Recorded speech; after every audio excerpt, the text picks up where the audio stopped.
Hi and welcome to Coaches on the Couch, your relationship specialist exploring human behaviour.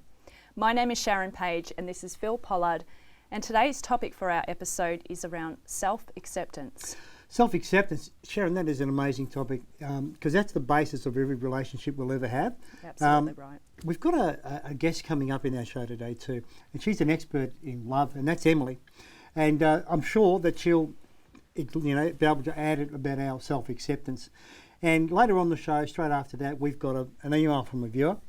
And hang around for that because that's going to address some awesome topics as well. So the reason why we have selected self-acceptance as the topic of discussion today is because quite often so many of us really do not know how to have that relationship with ourselves. Now, in all things in life, everything from my perspective magnifies from the relationship that you have with yourself. So self-acceptance is key, being able to feel complete with who you are as a person. Yeah, that's true. And, quite often people fall into a trap though. They fall into looking for something in someone else and they'll go out searching for what they don't have. And it's just like, if you're looking for a missing in yourself, it's probably not the place to start, and then you'll be continually in a search. So it's just like, until you can be really, really comfortable and you can look in the mirror at that person and just say, I love you and I love everything that's about you. And for some people, that's like probably the worst thought they could have. I talk with people all the time and it's like, you crazy? It's like, what are you talking about? Loving yourself, isn't that isn't that a bad thing to do? It's like, no, you're missing the point. Self-acceptance. It's accepting who you are as you are right now. Because as you are right now is exactly as you are right now. We've had other guests come in before and they've talked about, fears which are past-based and worries which are future-based. And people get caught up between fears and worries. And in the middle, they're missing out on now, like every time. So it's like, if you've only got now, then you've only got yourself in this moment. And if you can begin to love yourself first and be fully accepting of what you are and what you aren't, acknowledge your fears. That they really, a big one. That they can hold you back, Yep. and they're not real. They're all made up. There's a great anachronism for fear, the FEAR, which is false evidence appearing real, FEAR. And so it's like every fear we have, remember there's a distinction between fear and danger. I'm not talking about danger, but fear is all made up. And you really can't stop fear. You're going to feel it anyway, but that's the excitement of life. Yeah, that's right. It is. So when you break through that fear and you can get present with now and the excitement that generates, it's also, okay, well, I'm okay with who I am and who knows what's next, the expectation. But a worry, as opposed to an expectation, a worry is going to bring more concern and more frowning. And so an expectation is different. I don't know, growing up as a kid, I used to love having presents, getting presents and being, looking forward to Christmas and birthdays and even Easter eggs, right? So it's the expectation of something great's going to happen. So what if your life could be, hey, something great's going to happen to me? I don't know when. It might feel like it's not great right now, but what if an expectation, instead of a worry about, geez, what if it gets worse? What if it gets better? Start to change the mindset a little. Yeah. And really accepting of, if I put it out there, can it come back? Yeah, absolutely. And look, adding to that too, Phil, everything is a reflection of you. I'd found in the past for myself personally, where I really did not have that relationship with myself, I actually was, because everything externally to me was just a complete reflection of me. So what I noticed in others that I found that I guess really loved about a person, or to the point as well as not even liking about a person, was all just a reflection of me. Yeah, I get it. And just observing that and looking around you, because there are signs and indications there to point out who you are actually as a person. Yeah, it's something that it took me a while to get, was if you recognise something in someone else that you really don't like, it's because you've got that to a degree. It might be lesser or greater, but it's like there's something I don't like about that person. It's just like, you've got that every time. And it's just like, whoa, I didn't think about that before. That's why I don't like it, because if I was doing that action or saying those things, it wouldn't be right in my will. And conversely, if there's something you like about that person, that's the thing that you like about yourself. And that's what I mean by self-acceptance. If you've got a role model that's up here, the more you look at what they have, the more you've got it. That's right. I remember going out and speaking in public the first time. Well, I was nervous. Would be, you know, that's what they say. It's, you know, Australian things after fear of death is fear of public speaking. And I had all for that. I can handle this. I've been out in the public, but when I had to get up in front of my peers and speak and deliver something that was going to be powerful from my point of view, I had the sweats. I started to think about how am I going to do this. It's an hour to go. Maybe I should call in sick or phone in dead or something. Anything to get out of it. I was so bad. And I just realised that, shit, it's not about me. It's about the message I have to deliver. So the minute I got out of my head and got present, and that's what it's all about, is like fully accepting. That's like, right. I wouldn't Believing have been asked in to yourself speak. and your message as well. Trusting in your own abilities. Yeah, and I started to get uncomfortable with being uncomfortable. Yeah. Comfortable with being uncomfortable, I should say. Yeah. And that took something. Yeah, So it was. why? Can I just add to this? Why is it so important? Do you think to have self-acceptance? Well, because it's the basis. That way, you're not looking for something else outside of yourself. Because we attract what we put out there. So, if you're someone who's doom and gloom, let me tell you, you've got people in your life that are doom and gloom. Yeah. If you're someone who tends to be boring, you've got boring people in your life. If you're someone who's out there, exciting, ready to try new things, you're going to find yourself being caught up with people who are excited and want to do new things. If you're out there doing adventures, you'll be caught up with people who want to do adventures. So it's just like start to get that you are, and whatever you've attracted into your life, you've attracted in your life. That's right, Phil. So if we were to summarise a few key highlights from this discussion, what do you think they would be? Yeah, good question, and thanks for putting me on the spot. So number one is is be really comfortable with that person in the mirror. Like be able to barrel that person in the mirror and just say, you know, you're okay. You really are. And it can be really unfamiliar to do, especially if you've never done it before. And you'd mentioned just before as well, it can be a bit, what were the exact words you said, to love yourself? Confronting? Confronting? Yeah, it can be confronting. Some people have difficulty with that because they're looking for something outside. Yeah. So look, after the break we got Emily coming, haven't we? Yes, we've got Emily Chadbourne coming. So hang with us. We've got, she's an expert in this topic of love, I know that, so she'll be able to add to it. But yeah, the key takeaway would be just look down that person in the mirror. But while you're looking at that person in the mirror, don't go away because we're about to go to a break. And we'll be back very, very shortly with Emily Chadbourne. I'm sure you'll love it.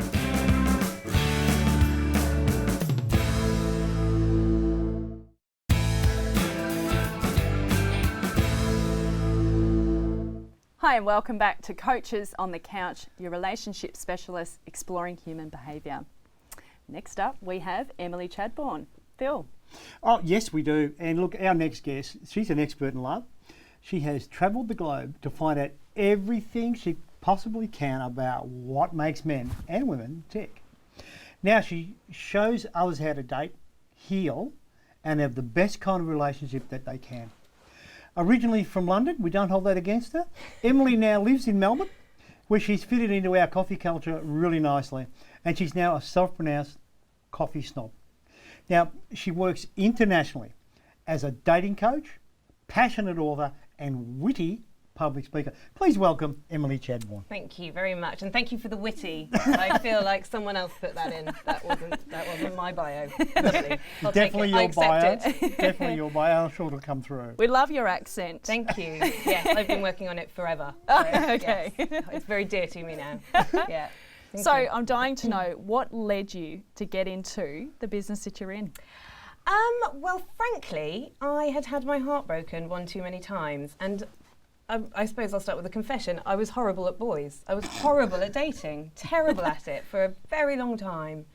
And I was reflecting on this actually just this week because I moved house this week. And as you do when you move house, I came across a box of memories and all that kind of stuff. So I had really been reflecting on how I got into this space. And I came to Australia for a boy. I followed love, and it didn't work out, as these things sometimes don't.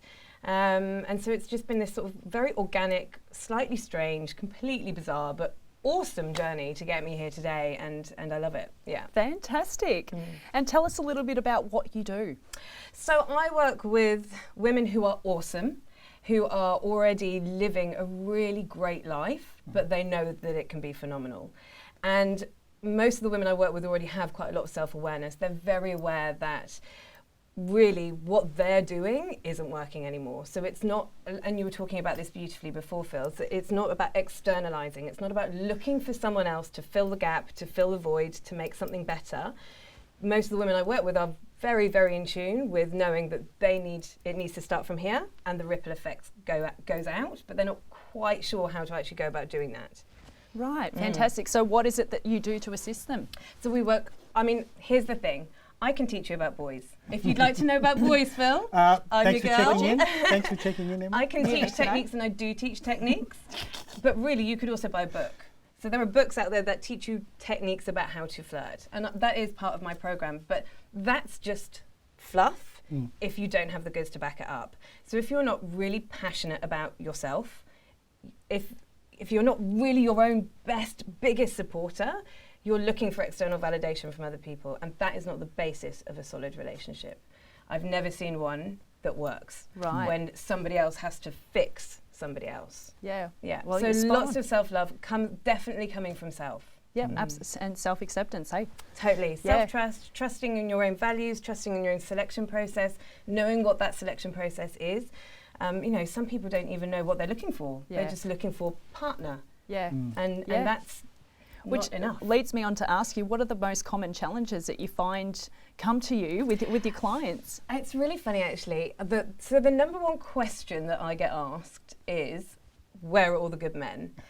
And I genuinely think sometimes people expect me to open my mouth and say, well, if you turn right after Southern Cross Station and then you hang a left, there's a secret little island where they're all hanging out and we just haven't been told about them. And the reality is that there are awesome people everywhere. Some of them men, some of them women.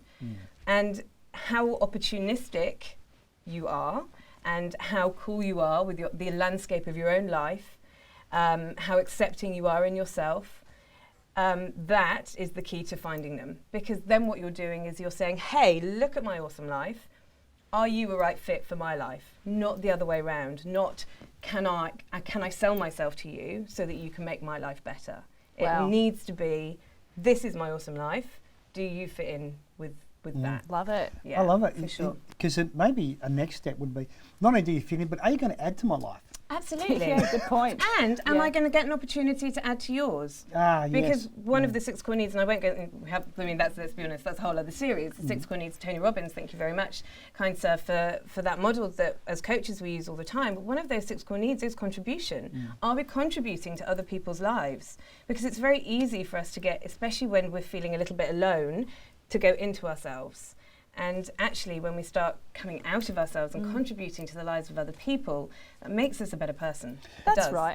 And like going on the topic of discussion today, which is self-acceptance, if we're not having self-acceptance, you actually alluded to this before, seeking outside of yourself and getting into a relationship for an exchangement of needs. Yeah, absolutely.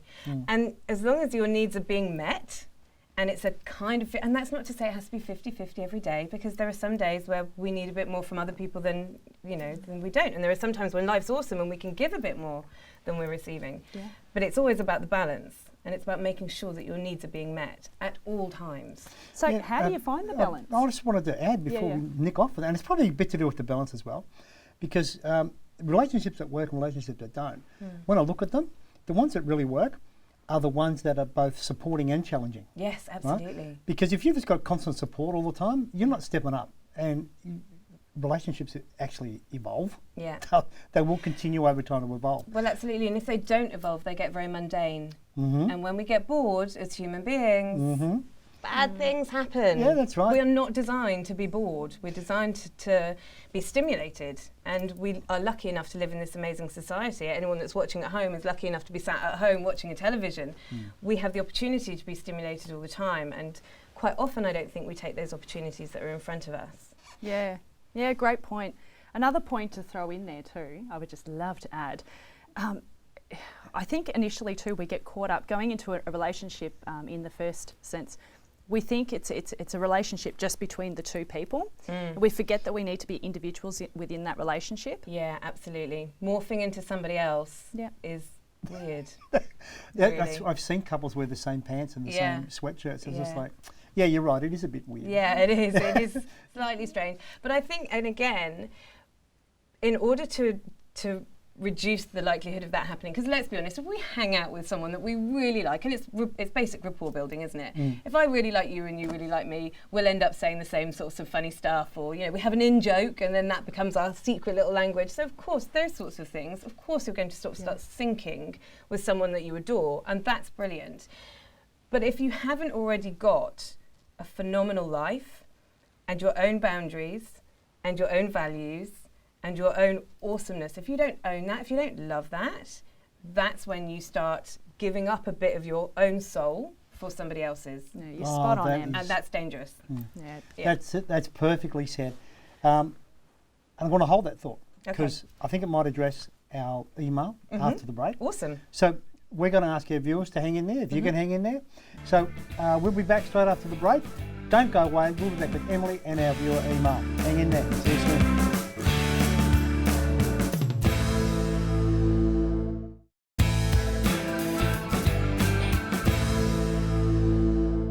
Hi and welcome back to Coaches on the Couch, your relationship specialist exploring human behaviour. Next up now, we have our viewer email. Phil. I have it right here. It says, "Hi Sharon and Phil, please help." Please help, then 3 dots. What does that mean? "I'm feeling under pressure.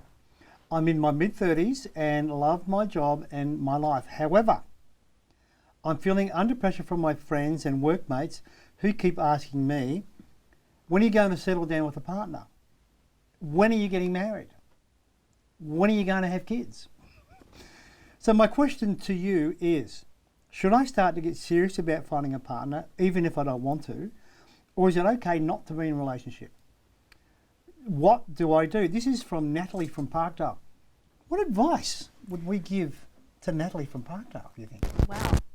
I've got plenty. Okay, How much time do we have? I know, right? Okay, well, my first question to you, Natalie, is who makes the decisions in your life? Is it others around you, or is it you that makes your decision? Because by the sounds of this here, you rely so much on what's going on outside of you to determine your level of happiness. And I guess it also can come from an idea around we all need to be in a relationship. It's the childhood dream to get married and have children and settle down. And Disney sell it so well, don't they? Yes, they really do. Yes. Put me in a princess dress and produce me a prince. Yes. And sometimes those dreams can be nightmares. Yes. Yeah. Absolutely. What happens after they're happily ever after? When he's left the toilet seat up again. Uh-oh. Yeah. So how long can she put up with this? Because what she's saying, she says she feels under pressure from her friends, which is what you're saying. But the other point she brings up is, even if I don't want to be in one. So that's a way to be torn, isn't it? Yeah. So she's got that internal conflict going. Yeah. So I don't know, ladies, I've actually heard these conversations where I've been in rooms where I hear other women talking to other women saying, when are you going to get married? When are you going to have kids? And so it's like, I feel like saying, shut the hell up. Like, stop. At the end of the day, it's your decision. It is your decision, and it's actually okay not to be in a relationship. Yeah, as long as you're in a really healthy relationship with yourself. That's right. It's fine not to be in any other relationship at all. Can I just say one thing? And so, what was the name? Natalie. Natalie. So, Natalie, all I have to go on is your email, and thank you very much for sending it in. I don't have any other context, and so I can't. I could sit here and give you hypothetical advice and on hypothetical situation, which I'm not particularly clear on, other than you feel external pressure to settle down and have a family. Now, one thing I will say is that if you are, I don't know you, so I don't know if you're one of those people that your mum says to do something, so immediately you decide not to do it. And it might be that there's lots of other stuff that's underplayed here. But what I will say is mirroring what Sharon just said, you are in complete control of the decisions that you make, but you're also in control of the results and non-results that you then have in your life. So any decision that you make, whether it be, yes, I'm going to go and find a partner so I can have a family because that's really what I want actually, or actually I've got no interest in having a family and I'm completely cool with that, you just need to own it. That's right. Because the moment you own it, you take full responsibility, and the moment you take full responsibility, you have control. So it does sound like you are being heavily pressured, and society we've evolved so quickly in a relatively short space of time, and sometimes I think society still is struggling to keep up with us.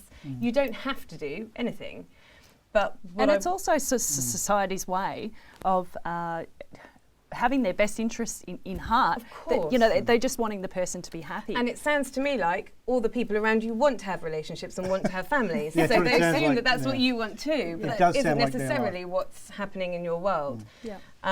My thing would be very clear on your values, be very clear on what it is that you want from the landscape of your life, because if someone, even if you're not looking, if someone rocks up tomorrow and they fit your values and the landscape of your life, awesome. But if you don't know what those values are or what that landscape looks like, then you could potentially end up finding yourself in a relationship that's not particularly resourceful because you haven't given yourself the time to think about, well, if I did have a relationship, what would that look like? Yeah. Emily, it's been awesome having you here. Thank You've given our viewers some excellent value, I know they have, and you've added to the show. It's been really great having you here. If you could give our viewers at home one last piece of key advice, what would that be?